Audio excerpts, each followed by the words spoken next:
starting this race. Mick Williams on pole position. We're getting ready, and there we go. The race gets underway. So as they go over the line for the first time, Mick Williams does indeed look like he's taken the lead in this race. Just a 6-lap race. So as they make their way up to the line for the first time, side by side for 5th place. And in fact, also they've almost dropped down to 6th place.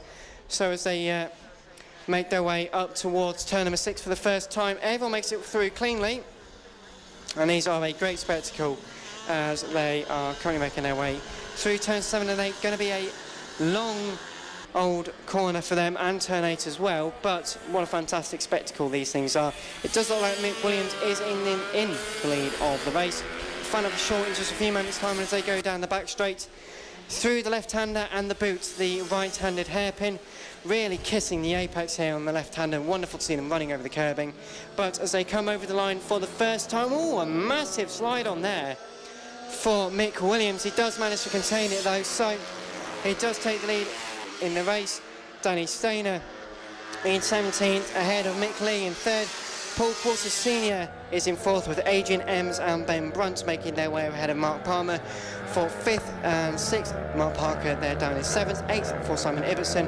John Hosker in the 127 in 9th place. Ross Morgan, who did go slowly earlier on in the qualifying sessions, has sadly not made it out, so only 9 on this race, but still fantastic to see this many out, and it's a wonderful sound. They're already halfway through their second lap out of 8, 1:02.89. The last lap for Mick Williams. It will get a bit quicker as they come over the line for their first flying lap, but we shall wait and see. But looking quite entertaining out on circuit, Leicester.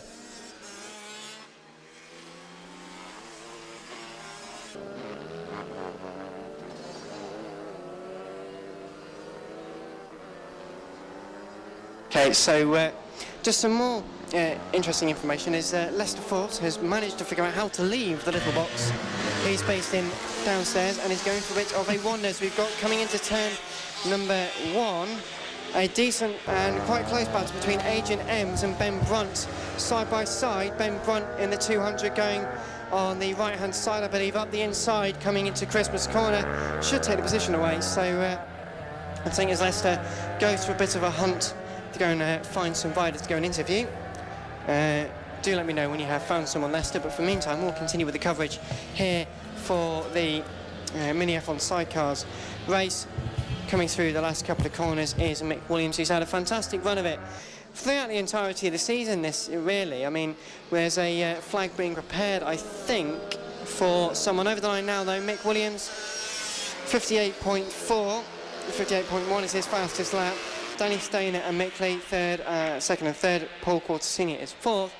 Coming up towards the line though is the battle for 5th place. 3 laps left to go though, and it is actually Ben Brunt who did make it past Adrian Ems for 5th. So Ems is down to 6th place. And I think Leicester is downstairs with someone, I'm not sure. So whilst he continues on talking with someone trying to get them onto the mic. And the Mini F1 Sidecars, fantastic things. Of course, these are home built by these guys, so it is a sort of a really passion, you know, a really mechanical passion for these guys. And it's great to see they're pushing them hard and not afraid to really race these. And, you know, we've got some more great racing with them tomorrow twice. And hopefully we'll enjoy them. But for the meantime, I think... So, Dan, Leicester. So, sorry to interrupt, Dan, but we've got Max Cook as well from the previous race here, and it's good to see you. And Max, just talk us through your last race, what happened, and talk us through it from your point of view then. So I was riding with Charlie Nesbitt, and he just basically left me, and I've been really immature. So we'll have a chat with him in a moment. So he's not safe yet. Don't worry. Come a bit closer. Yeah, that's good. So tell us exactly what happened then. From I suppose it all happened at the start for you. So basically, I got a decent start, and I just sort of was first for about 3-4 laps, and then it just dropped me basically. Like, and I've still got a lot to learn on it. But I mean, Spurs got a really good, he's a really good rider and everything. So I just need to try and stick with him for tomorrow's races. And you're confident that you can sort of peg the gap? Because he seemed to be sort of racing away from you.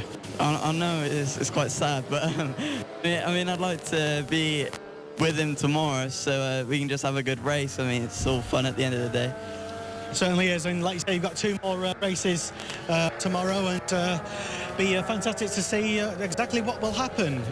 Dan Maher is, I'm not actually paying attention to what's happening on track. That's literally rule 101 of commentary letters, you never admit that. Just to actually say something, it's all changed for 4th place actually. Mick Lee has moved up to 2nd, and Paul Porter Senior has moved up to 3rd. Danny Stainer had a couple of issues on that last lap. He was going a bit slower. It's a shame to see he's dropped off.